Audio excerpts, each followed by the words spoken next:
Thank you.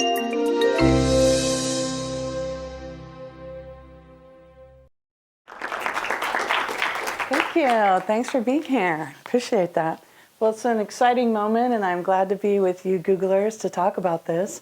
I wanted to get us started with this image, which reminded me of the American dream. You know, if I had to ask you to define the American dream, I think you might say something like it's the little house with the white picket fence, getting married, 2.5 kids, the station wagon, the dog, it's that sort of idea. But when we look now at what's happening, I have a sociology degree, as you just heard, but I also have 2 counseling degrees. So in this study, in this book, in my work, I'm looking at the wide sociological trends that are happening in society. Then I'm kind of putting on my counseling hat and thinking, what are the impacts on the ground, on people, on their mental health, on relationships, on the workplace? And so that's what I'm doing. I'm sort of going back and forth from the large social scale to then taking it down to the personal level. So this idea of the American dream we'll revisit shortly. The American dream is one of the myths that we live by. We tell ourselves stories that make sense of our social world. That's one of them. Another one that's really pertinent to the work that you do, I think, is the idea of progress, right? The idea that as we develop more technology, we're always moving forward, right? We have this notion in our minds, I think, about that. And we might sort of question both of these ideas and whether those are actually true or stories that we tell ourselves. Now, in this book, I'm looking at the impacts of technology on behavior and on our social lives. But one of the chapters talks about the workforce. And I opened it with a quote from Kurt Vonnegut's book, Player Piano. Now, this was written in 1952. But the funny thing about it is, it seems prescient looking at it now, but as we go forward and we're looking more into the future of technological development around things like AI and machine learning and where we're going with robotics and automation, it almost seems more prescient toward that future. And here's what he said. People are finding that because of the way the machines are changing the world, more and more of their old values don't apply anymore. People have no choice but to become second-rate machines themselves or wards of the machines. 1952. Now think about how that applies today with what's going on. So in this project, I have a couple of ways of understanding this behavior and technology connection. The first of which is the double helix of DNA. I'm sure you've seen images of that before, but I'm using that as a metaphorical way to understand the changes afoot in society. The idea that the 2 strands represent technology and behavior. That technology and behavior are intertwined. Technology informs behavior. Let me put that back up. And behavior informs or shapes technology. And in my view, these 2 things will never be sort of torn asunder again. This is our historical moment, and this is our socio-technical DNA from which these new social arrangements, new social patterns are emerging from this double helix. And that's where we are now historically and going forward. The other sort of analytical framework that I'm using is, I call the triad of technological immersion. This is kind of like a symphony. You know how, have you been to the symphony? You know, the woodwinds come in, the strings and the pianos are coming in, and then they're all sort of playing at the same time. And that's what's happening here. And the first of these movements, if you will, is the idea of the untethered society. This is the idea that we're sort of hyper-attached to devices, and at the same time we're unhooking from many things that were traditional for other generations. And I'll talk more about that in detail in a moment. The second of the triad is what I call the Internet of Me. This is IoT, the Internet of Things, smart systems, where we have things, the smart grid, smart homes, where we have things that are sort of tailored to you, tailored to your preferences. For example, the Nest thermostats, if you're familiar with that. Control them on your phone. What temperature do you want it to be, and things of that nature. The third and final piece of this triad of technological immersion, I call the Internet of Them. This is where that intelligence spins out away from human in the loop, where things are talking to other things. You have autonomous intelligence embedded in things like robotics, and the human is completely out of the loop. This is automation. This is the singularity, these ideas you've probably heard about, where some of these capabilities are going to actually exceed human intelligence and human physical capabilities. You see one of the robots here from Boston Dynamics, which I'm sure you've seen. So today I'm going to focus on the first of this triad, the idea of coming untethered, and that's what the focus of my new book has been. It's this idea, again, this sort of 1950s American dream image that many people aspire to, you know, having that home and family and getting married and buying a home and all that.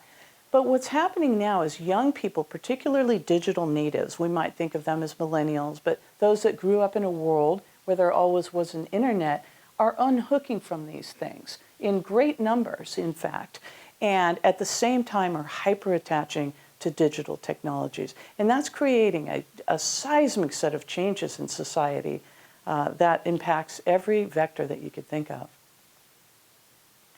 And, you know, you go outside on any street right now, right? You're going to see that head bent down, kids on phones walking around. And that's really where the emphasis is.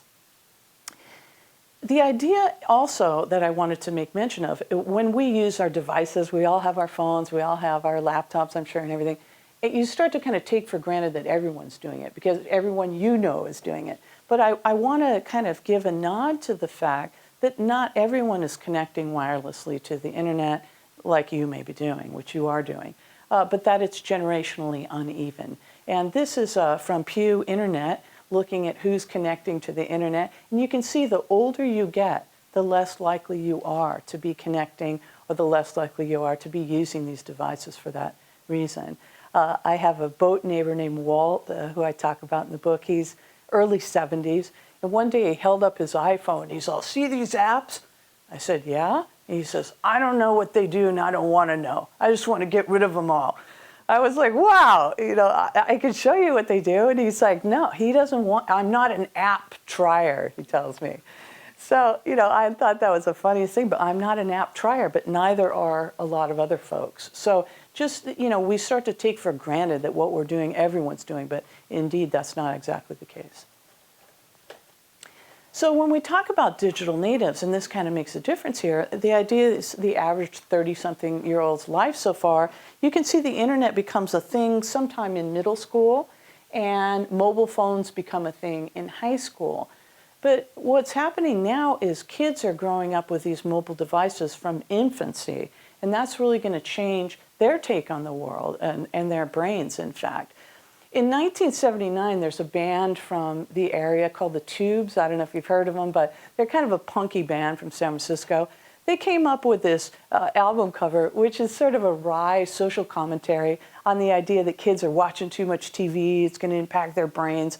And this is meant to be sort of a joke. They're a funny band, but they make a lot of social commentary. But come to 2018, and this is a real product. So I don't know how we went so horribly wrong, but what started out as something that was kind of a joke is now a real thing. And there are a myriad of these. This is just one, but there's others that are, you know, with potty training, and you've got that iPad, or in the bassinet, that iPad right overhead. So we're feeding basically babies, infants, a steady diet of digital content and whatnot, and that's going to change their brains. They're going to think differently than you do because they grew up in this different environment. And in fact, many of these kids are learning digital skills now prior to learning language. If you go on YouTube, by the way, last time I did it, and look up baby with iPad, I got over 60,000 hits last time. So this idea that these kids, think about this now. Remember I told you about my friend Walt. I'm not an app trier. He doesn't know how to use any of these things. This kid has better digital skills than my 72-year-old neighbor. I mean, that is wild when you think about it, when you think this child can't speak yet. That's the part that's really the shift. So their brains, we know from neuroscience that what you input into children's brains reshapes their neural pathways. Their brains are malleable, and they call it brain plasticity. Their brains are plastic. So this input from digital is going to reshape the way they think, and they'll think differently than you do in the long run. And we don't know what the impacts are going to be of that yet. So one of the impacts that's happening in childhood is that experiences of children are becoming more digital than analog, more simulated than real in many ways. In the 1970s, a lot of kids would go out and play outside, and before that, ride bikes, do all these outdoor activities. But now kids' experiences are increasingly virtualized and moving indoors, to the point, in fact, I don't know if you know this, only 6% of kids play outside anymore at all. So some people have said that kids are getting less time outdoors than the typical prisoner during the course of a day. But of course that impacts their health, right? So these are things all intertwined. Kids roaming has diminished 90% over 4 generations. I thought this was a really interesting sort of a map that we could take a look at, and it traces 4 generations. The great-grandfather at age 8 used to walk 6 miles to go fishing. He's down here. And then we go to the grandfather here. When he was age 8 in 1950, he walked about a mile to the woods. Then you go up to the mother at the top at age 8, was walking to the swimming pool, which was about half a mile away. But now you get to the kid who, at age 8, is able to just walk to the end of his yard or down the street, and that's it. So the interesting thing when you think about what that means, think about wandering off down to the woods or even just adventuring around on your bike or wherever you're going. There's a lot of things you have to overcome and have to figure out, right? One of these is navigating, right? You wander off, you got to wander back and find your way, right? Maybe a dog runs out at you. What are you going to do? Or a car suddenly, and you have to swerve around or get out of the way. There's a lot of obstacles to be overcome. So one of the unintended consequences of driving children indoors and not wandering outdoors and all is a lack of overcoming, which then results in a lack of resilience. So we're seeing that in the colleges now.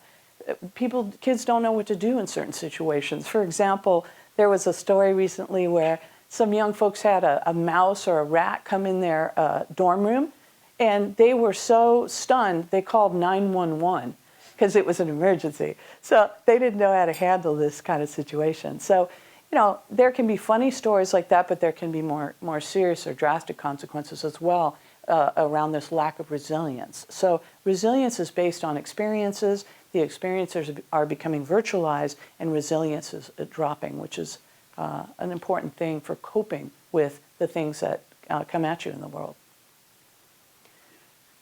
So because kids' experiences are virtualized, it's changing their thoughts about their own futures. I don't know what you thought you wanted to be when you were a kid. A lot of people used to say, I'll be a doctor, I'll be a nurse, I'll be a ballerina, a fireman, whatever that kind of thing was. But now, most of the kids want to be YouTubers, YouTube stars, because that's what they see. That's what they see people doing, getting all these likes and shares and making money, in fact, at it. There's a 5-year-old kid making in the 25 million range now online. So it's just sort of crazy, but that's what they see and that's what they're aspiring to now. So I talk about this as people grow up in this sort of atmosphere where they're immersed in digital technologies as coming untethered, or the untethered generation. And behaviors now tend to orbit around connectivity or being online. And images like this one, the underwater selfie, getting the more extreme selfies we were talking about earlier, that's optimized for social media to get the most likes and shares and interest. So one of the other things that's happening now is that social media and online connectivity is ushering in an unprecedented, you could say, sea of choices. One of them is online dating, of course. The idea that there's just hundreds or thousands of people that you could hook up with. My first work out of my dissertation was with eHarmony, helping hook up people better on there, and I helped develop some of their product. But this idea that, easy come, easy go, there's just thousands of choices. But interestingly, consumer psychology tells us that the more choices we have, the less likely we are to choose. And there was a famous study of jam where they laid out 24 varieties of jam in a store. Have you ever seen where they're giving samples out? Here's some cheese or ravioli or something, and you're going to taste this thing in the market or in Costco. Well, that's what they did with the jam. So they had 24 varieties, and then they gave a coupon to buy a bottle of jam, $3 off or something. The next day, they came and only had 6 varieties. And it's paradoxically harder to choose when you have more choices, and people were only 1/10 as likely to choose any jam on the day when they had 24 choices as opposed to when they had 6. So this is playing out in the dating arena. It's also playing out in the workplace. And what's happening, just like a bad Tinder date, or maybe an okay Tinder date, people are ghosting their employers. Now, so with ghosting, you probably know what that means, but in case you don't, the idea that you're talking, you go on dates, you're texting, and then suddenly you disappear. And people are trying to text and call and email and no response. And that's what they're doing with their workplace. My brother said a friend of his had 3 employees ghost on them last month. They just stopped showing up. And they don't call, they don't text. And my brother said, now, when my employee doesn't show up, I worry, did he get in a car accident or something? But they just stop showing up and think that that's the way to do it, because there's this idea on Monster and on Indeed and on LinkedIn. There's so many jobs that, I'll just get another one, just like Tinder dating. So it's the same behaviors from online dating, and the sea of choices are now leaching over into the workplace and how people approach their jobs. This perceived plethora of choices of lifestyles, there's 1 million people I could date, is really reshaping adulthood. So people aren't getting married like they used to. They're not buying a home. They're not having children. They're not going to church. They're not joining political parties like they used to. In fact, we've just fallen below replacement rate of children in this country. I don't know if you know what that means, but when someone dies off, it's the idea that another baby is born, and it kind of keeps a balance that way. And think about, as people age out of the workforce, new workers come in. If you fall below replacement rate, meaning you're not having as many children to replace those that are dying off, it actually can impact the GDP of a country, their productivity. And so the idea being that once you've sort of fallen off that balancing point, it's very hard for a country to reestablish it. And so it can have very serious implications. Now, the remedy to that, and if you think about it, commonsensically, what would that be, is immigration. Well, we know how some of the thoughts and feelings are about that these days. So this is a real issue. And this isn't just happening here. This is happening in Japan. This is happening in Western Europe and other places where these sort of digital tentacles are growing.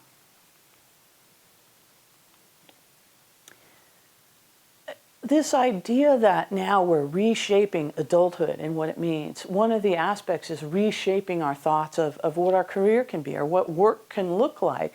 And the workforce now is becoming a place where tasking is the new normal, or gigging, this sort of thing. This here is Liz Bryant. She was a newscaster down in San Diego and decided, forget it, I'm going to buy this Mercedes Sprinter van, and I'm going to go to the beach or go to the mountain skiing or hiking, wherever I want to be, and I'm going to work out of my van and live out of my van. And it's a Mercedes Sprinter, so she said she was born wild and sprinting free. She named the van Wild. And now she's on YouTube making an influencer name for herself, and also on Instagram trying to monetize her adventurous life. But more and more, this kind of life where people are gigging and whatnot is becoming the norm. Half of millennials are gigging now, and only 28% of baby boomers. At this rate, this sort of gig, work, sharing economy may be the predominant form of work in the next few years. There's a whole hashtag, a whole scene around this. I put this up, hashtag van life, if you want to check it out. But it's the idea of, hey, let me show you my van and how I fixed it up and what I did and where I'm going. And so you'll see a whole world around that hashtag van life going on. So, again, why does this matter? Why does untethering matter? Well, think about this now. If you were post-World War II, which sociologists call the golden age of the family, everybody rushed out after the war and got married and bought their home in the suburbs and had kids. That's where the baby boom came from, right? But if you don't have that marriage, if you don't have that 30-year mortgage in the suburbs, right? You don't have the kids in a school and you're not part of the local church community, etc. Well, guess what? When you unplug from all those things or untether, that suddenly frees you up to work anywhere, right? So it changes that relationship to even the workplace and what you perceive you can do, because now you're floating free. You can live anywhere, be anything. And so there's a lot more of that churn now in terms of job hopping and what you see as your possibilities. Being single means there's less riding on those decisions.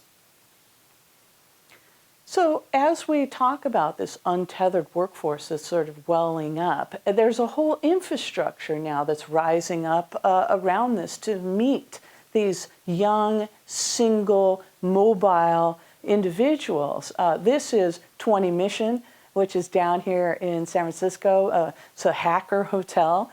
But this idea that you can just sort of live or move in, move out.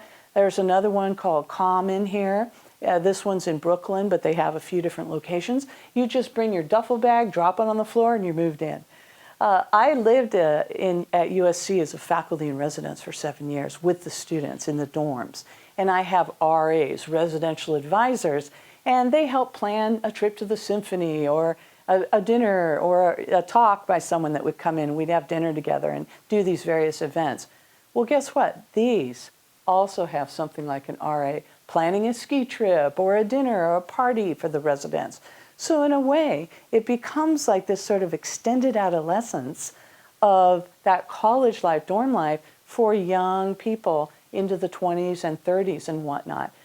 And the interesting thing is, it's this no commitment life. So with Common, for example, that you see here, they say, oh, you want a different room? No problem, just let us know. You can move rooms. You want to move in a different building? No problem. So this sort of no commitment lifestyle is something that's welling up, that you want to be able to change and experience different things. So let's talk about that for a minute. This idea that untethering brings about different values, different expectations. One of these is a desire for a digital interface. A lot of young folks would rather text than call. I heard a stat recently that said when the cell phones first came out, 90% of the time was spent on calls. Now 90% of the time is spent on apps.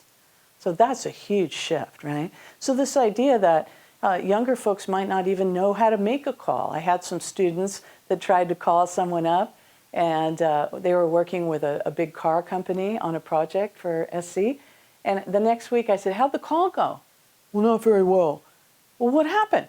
There was an awkward silence. What awkward silence? And I was trying to think back. I talked to the guy. He's a very jovial, funny guy. They didn't know what to say. They called this guy up and sat there in silence. And I was like, wow. So, that's the thing. Certain skills that you might take for granted, people that are always using devices might not have the face-to-face skills, the phone call skills, these kinds of skills that you might have just grown up knowing. Surprisingly, they might not have. So I had my brother call in, do a little primer. How do you break the ice on a cold call? How do you warm up a new client, sort of thing? Things that I didn't even realize. Later I said, well, how'd you like that talk with my brother? Same gal pops her hand up. Well, I wish we'd had that before the phone call.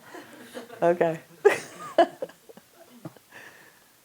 So there is also a certain cynicism toward institutions, for example. So on this one, you can see on the left are those that consider themselves politically independent, and on the right, those that are religiously unaffiliated.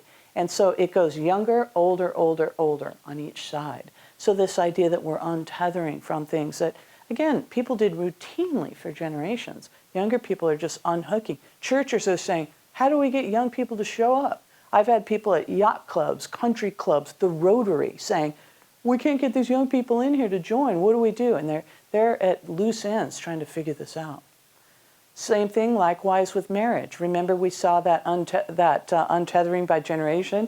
It's the exact pattern here. The idea being that between this marriageable age of 18 to 32, by each generation, and you can see from silent, 65% of people were married within that frame, that marriageable age. And it just gets smaller and smaller, where it's under around a quarter now for millennials.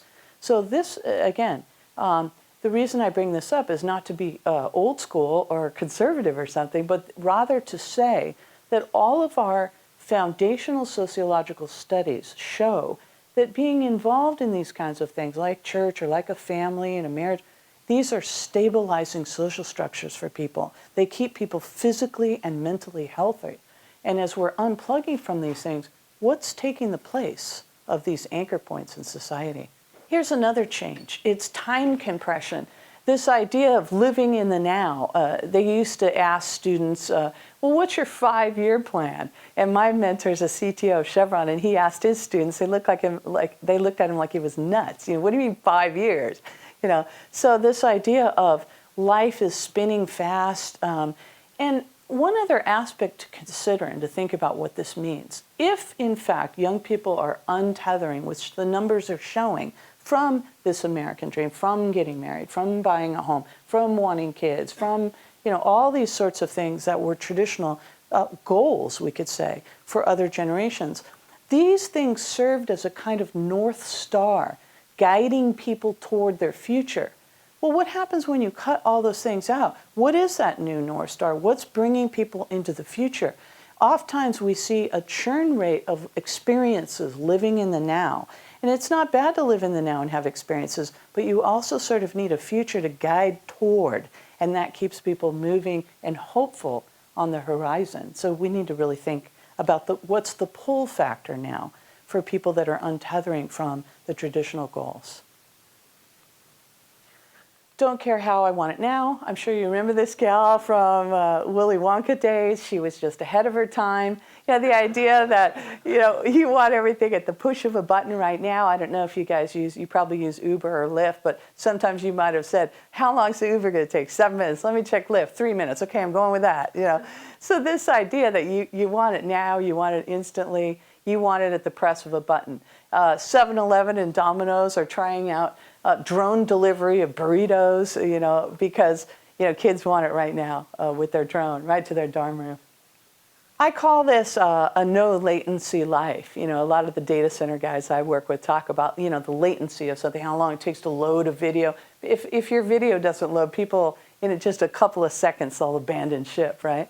So this idea of a no latency life, you don't want to wait for things. You want them to come to you now. Here's a barber. You just touch the button and they come to your house. There's dog walking, hair glamming up. You've seen all these things, I'm sure. But the idea that you want it now and you want it at the touch of a button.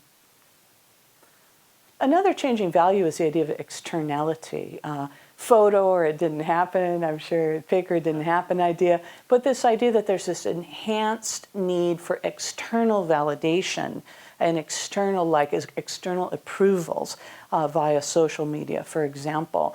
If you go back to studies of girls, journals going back into the 1800s and what they were thinking about and what we're thinking about now, they were thinking about things like, I'd like to be more hopeful. I'd like to be more patient. I'd like to be more charitable. And now it's like, I want to be more beautiful. And in fact, a lot of the social media competition, if you will, is driving a lot of young women into plastic surgeons' offices as they want to look more like their filtered image from Snapchat or Instagram. The idea, another changing value, is the idea of lack of ownership, being a transactor versus an owner, a borrower versus an owner. And we talked a bit about that, the sharing economy, the Airbnbs. Why own a vacation home or some home at all when you can just go in these places? Uber or Lyft, where you can borrow someone's car, rent the runway. You can borrow bags and clothes and whatever it is. More and more things are becoming this transactional world as opposed to ownership. And that's really changing a lot of things. The idea that it's a customizable world. I don't know, do you remember Mr. Potato Head? Maybe you're a kid, you might have had a Mr. Potato Head, but I didn't realize the original Mr. Potato Head, you bring your own potato, like a real potato and you stuff. But this was the original customizable toy in a way. you put this face on the potato, and I thought that was kind of a funny thing. But what's happening now is when you think about social media feeds, for example, you see what you want to see, right? You follow who you want to follow. You get the news you want to get, right? And you can really customize that world to what you want. And that becomes the expectation for other parts of the world. So think about things like Starbucks, right? When you order that half-calf, double, lot, what are these things, you know? But what's the last thing they say to you at the last minute? What's your name, right? Why do they say that? What's your name? And they call your name, right? That specific order that you want with your name. How much more customizable can you be? Starbucks has been taking off, likewise Chipotle and these kinds of places that customize for you. And other places like a McDonald's, that's a stalwart in food, that one size fits all from the industrial era, the industrialization of food, McDonald's has been tanking. And yet at the same time, places like Starbucks are crushing it. Same thing with the Chipotles and all in the world. So this idea of wanting a customized to you experience, whatever that may be, is becoming more important. So let's think now about a more traditional workplace. We're talking about being out there and working and gigging and all that. But these kinds of shifting values are impacting people in the traditional workplace as well, as people want to be mobile and untethered, and their values are orbiting around that kind of connectivity. And I think this is a really telling example. This is a study that Cisco did, but the idea that 3 out of 5 students, and these are college and then young professionals in their 20s, think not only they have the ability to work remotely, but they have the right, which is a very different thing, right? The right to work remotely. And this is your incoming workforce. 7 out of 10 say, hey, why do I need to be in an office at all? You know, I can work in the Starbucks, or I can work at home in my pajamas. Maybe I want to work in Bali by the pool. Why can't I do that? And so this idea of being untethered from the workplace is really vexing for a lot of managers. You know, what do you do about that? How do you handle that kind of idea? The idea that we want connectivity. Young folks say, 1/3 say the internet is as important as food, water, or air, and half say it's close to that important. The Facebook went down at one point in LA a couple years ago. So many people called 911 that the sheriff took to Twitter and said, hey, stop calling us about Facebook. We don't know when Facebook is coming back up. This is not a law enforcement issue. Hey, can you imagine people actually called 911, but they did. And you can see that guy's tweet on there from the sheriff's office. Stop calling us. This isn't an emergency. But they thought it was.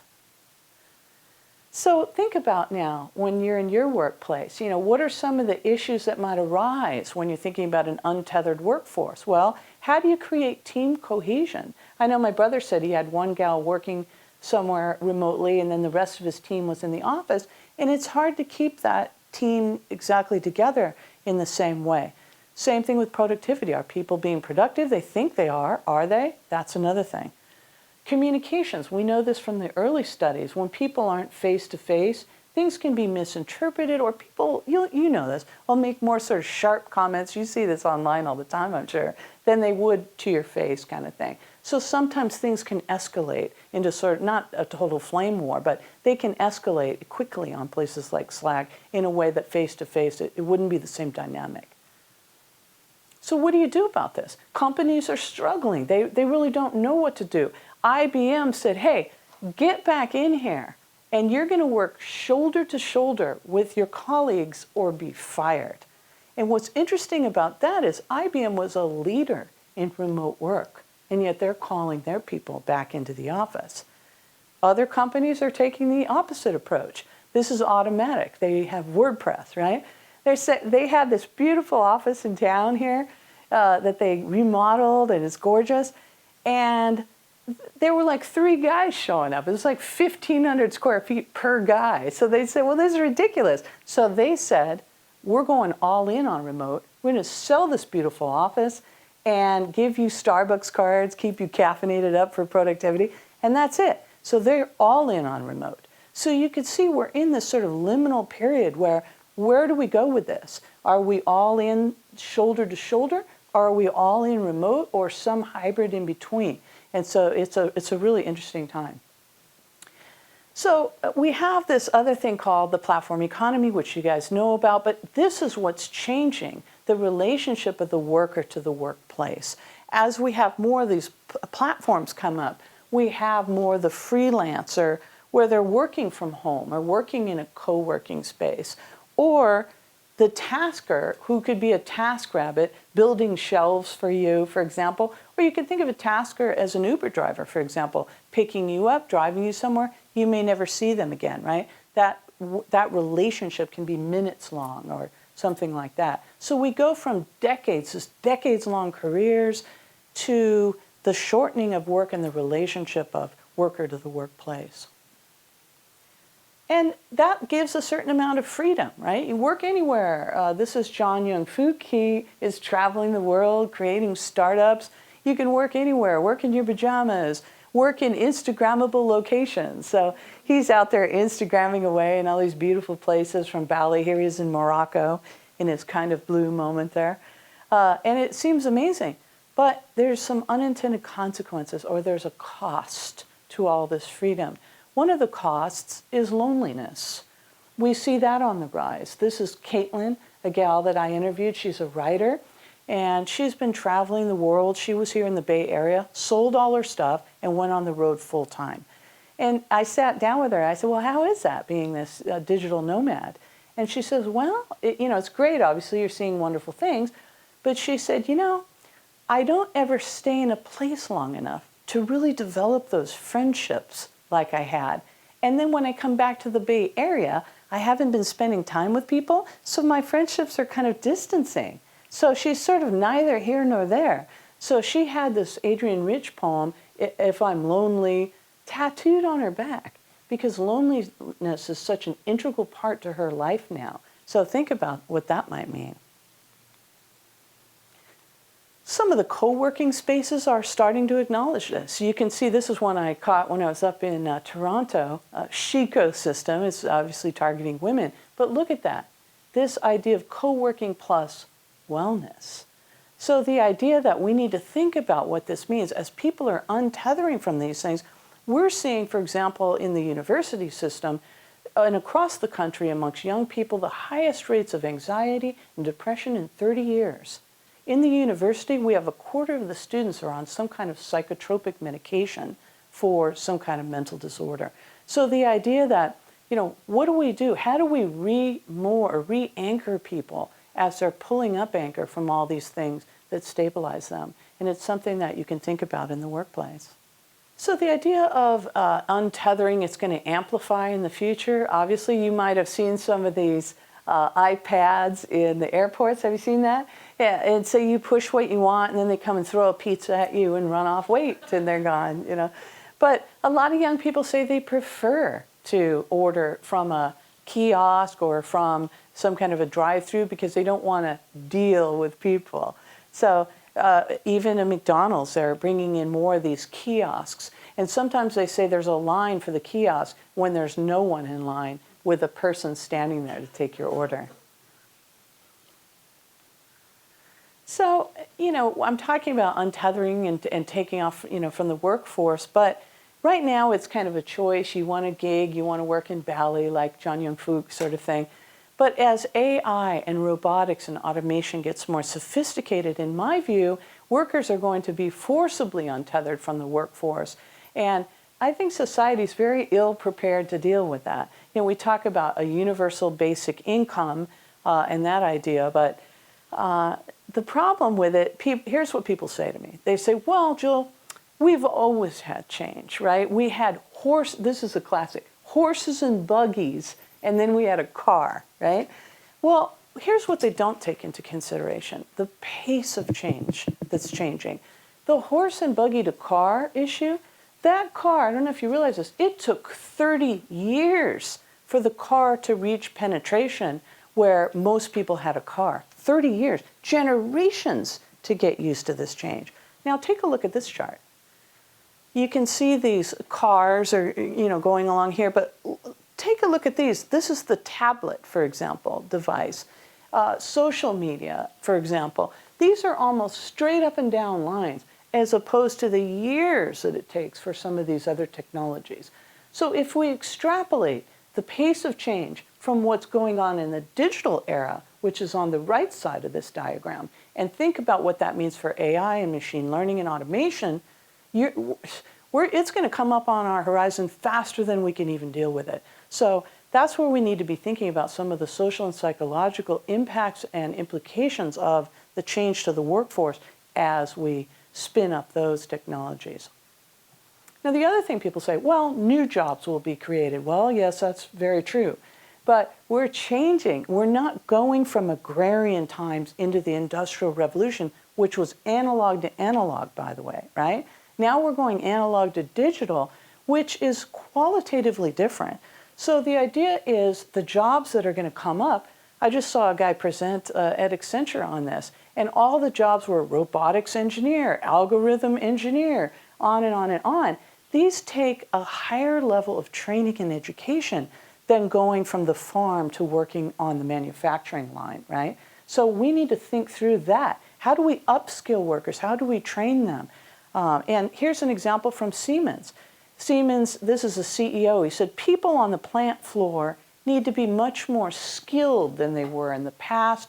There are no jobs for high school graduates at Siemens today. And Siemens is a manufacturing plant. So think about what that means. We have to really think through that. So again, this is going to be terribly disruptive, and we really have to think about what that means. The current plans for this universal basic income don't take into account other aspects of jobs, like purpose, right? It organizes your day. It gives you a sense of who you are, identity, and who other people think you are. Money may be a small part of what a job does overall. So we have to think about all those other things. Right now, the talk is only about the paycheck. So as again, we need to think about the skills that we're going to need. We need to think about training for soft skills, face-to-face skills, telephone skills, skills that might be lacking amongst people that are used to texting and whatnot. I work with a group called Infrastructure Masons. We're trying to create scholarships and training for IT jobs, and especially getting more women in there, for example, thinking about training for jobs of the future. So obviously untethering brings up a lot of challenges for us personally, but also in the workplace that we need to sort of think through a little bit more. So I want to thank you guys for being here, and I want to thank Google for having me. This is my new book, Left to Their Own Devices, and there's some today which I can sign for you. But thank you so much. I appreciate you.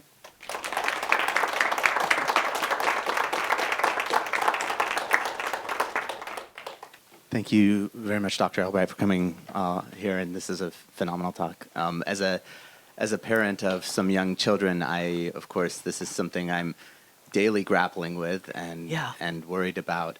I was a little bit emboldened to see that I'm part of the 94% of bad parents who don't let our kids go outside long enough in the day. It's sort of like World War III every time we try and get him to go outside. Yeah. But I guess the question is, it definitely resonates to say that, loneliness, lack of resilience, those are the things that could be lost. Yeah. I also, though, wonder about the flip side of the equation is, if we're leading towards a life that's going to be untethered anyway, Yes. Would we, by enforcing our way of living, are we not preparing our children for a world that is going to be more untethered, that requires more digital skills and more interaction in that regard? Right, and I would think that too. And again, I'm not trying to be Amish, That's not, I'm on my device just as much as you guys, probably, maybe not as much as you guys, but, we text, social media, I do all that stuff. It's fun to do that stuff. There's a lot of fun aspects and interesting aspects and aspects for connecting that we never had before. So I don't want to throw that out, the baby with the bathwater. What I think we need to do is establish some balance. And believe me, I wouldn't be saying any of this had I not seen some of the unintended consequences welling up around the mental health issues, physical health issues, and I explore this in more depth, but disconnecting from nature, disconnecting from the relationships with each other without a device mediated, we are stepping away from some of the things it means to be human. So all I'm saying is, of course we need to prepare. I'm not anti-device in any way, but we need to sort of swing the pendulum back. And if you look at, by the way, what some of the tech executives are doing with their children, I think is very telling. When they're going to these private schools, guess what? They don't have devices in the schools.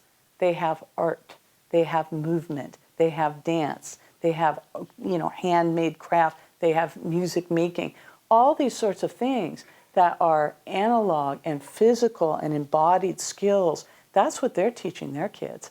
So I think that is very telling. And so this idea that, again, not no devices, but that we balance out. Kids want parental attention. It's not just kids. Parents are on a device and the kids are trying to get their attention and they feel left out. So it's both sides of the equation. So that, just some sacred spaces. Let's have a family dinner without a device, for example. That kind of thing. Maybe let's not have the devices charging in the kids' room at night. Kids are sending 30 messages on average after going to bed because the phone's in their room. There's a global sleep deprivation crisis at hand. Why is that? Well, see, we're on our devices all night long. Let's put them somewhere where the kids aren't. That's all. It's just simple things to rebalance ourselves.